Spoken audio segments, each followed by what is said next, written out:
இன்றைய தேவ வார்த்தை உபாகமம் 33ஆம் அதிகாரம் 27ஆம் வசனம். அநாதி தேவனே உனக்கு அடைக்கலம், அவருடைய நித்திய புயங்கள் உனக்கு ஆதாரம். அவர் உனக்கு முன்னின்று சத்துருக்களை துரத்தி அவளை அடித்து போடு என்று கட்டளையிடுவார். ஆமேன். நம் வாழ்க்கையில் எத்தனை சோதனைகளும் போராட்டங்களும் வந்தாலும் தேவன் நமக்கு அடைக்கலமாகவே இருக்கிறார். அவருடைய நித்திய கரங்கள் நம்மை தாங்கி நடத்துகின்றன. நமக்கு முன்பாக கடவுள் கடந்து போகிறார். அவர் தடைகளை நீக்குகிறார். மோசே தன் மரணத்திற்கு முன்பாக இஸ்ரவேல் ஜனங்களை ஆசீர்வதிக்கும் போது இந்த வார்த்தைகளை கூறுகிறார். அநாதி தேவனே உனக்கு அடைக்கலம். அநாதி என்றால் ஆதியும் அந்தமும் இல்லாதவர். அவர் எப்பொழுதும் உடன் இருப்பவர்.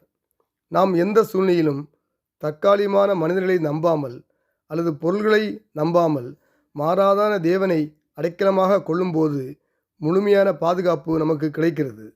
அவருடைய நித்திய புயங்கள் உனக்கு ஆராதம். மனிதர்களுடைய கைகளும் பலமும் சோர்ந்து போகலாம். ஆனால் தேவனுடைய கரங்கள் நித்தியமானவைகள். அவைகள் ஒருபோதும் சோர்வடைவதில்லை. நாம் பலவீனப்படும் போது நாம் விழாதபடிக்கு தாங்கும் ஆதாரமாக அவருடைய கைகள் அடைக்கலமாக இருக்கின்றன. சத்துருக்களை அழித்து என்று அவர் கட்டளையிடுகிறார். நமக்கு முன்பாக யுத்தம் செய்கிறார். அவரே நம்முடைய வாழ்க்கையில் வரும் போராட்டங்கள், தடைகள் எல்லாவற்றையும் நீக்கி வெற்றியை தருகிறார். நம் எதிரிகளை துரத்தி நமக்கு வெற்றிகளை தருகிறார். இன்று நாம் நம்மை ஆண்டவருடைய கையில் ஒப்புக் கொடுப்போம். அவர் நம்முடைய வாழ்க்கையில் வரும் எல்லா பயங்களையும் சோர்வு நிலையையும் தடைகளையும் நீக்கி நமக்கு வெற்றியை தந்து நம்மை வழிநடத்துவார். இயேசு நாமத்தில் பிதாவே, ஆமேன். நல்ல ஆண்டவரே, நமக்கு நன்றி செலுத்துகிறோம். ஒரு புதிய நிலைக்கான கிருபை செய்தபடியால் நம்ம ஸ்தோத்தரிக்கிறோம். இந்த நாளை எங்களுக்கு ஆசீர்வதித்து தரும்படியாக ஜெபிக்கிறோம். ஊழியக்காலையும் அவள் ஊழியங்களையும் கர்த்தர் ஆசீர்வதிக்கும்படியாக அவருடைய எல்லை பெரிதாக்கும்படி ஜெபிக்கிறோம். தேசத்தை ஆளுக்க தலைவர்களுக்காகவும் அதிகாரிகளுக்காகவும் ராஜாக்களுக்கும் ஜெபிக்கிறோம். நல்ல ஞானத்தை கொடுங்கப்பா. தேசத்தை ஆளுக்கக்கூடிய நல்ல திறமையை தரும்படியாக ஜெபிக்கிறோங்க கர்த்தாவே. தேசத்தில் உயர்ந்த நன்மைகளும் ஆசீர்வாதங்களும் கிளம்பி கர்த்தர் கிருபிச்சிங்கப்பா. தேசத்தை ஆசீர்வதிங்கப்பா. இந்திய தேசத்தை நீ கர்த்தர் ஆசீர்வதிக்கும்படியாக ஜெபிக்கிறப்பா. எல்லைகளை பெரிதாக்குங்கப்பா. இந்த நாளையும் வேலை இல்லாதவர்களுக்கு நல்ல வேலையை கொடுங்க ஆண்டவரே.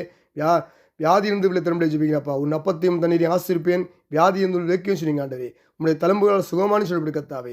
உடைய பிள்ளை வாழ்க்கையில் காணப்படுற வியாதிகளை கர்த்தர் மாற்றி போடும்படி ஜெபிக்கிறப்பா. நீ கடன் வாங்காதிருப்பாய், அநேகம் ஜனம் கடன் கொடுப்பாய் சொன்னீங்க ஆண்டவரே. உடைய வாக்குத்தத்தம் நிறைவேறும்படியே ஜெபிக்கிறோம் கர்த்தாவே. நல்ல வேலை வியாபாரம் இருந்து ஆசிரிங்க. இயேசு கிறிஸ்து நாமத்தில் ஜெபிக்கிறோம் எங்கள் ஜீவன் நல்ல பிதாவே. ஆமேன், ஆமேன், ஆமேன்.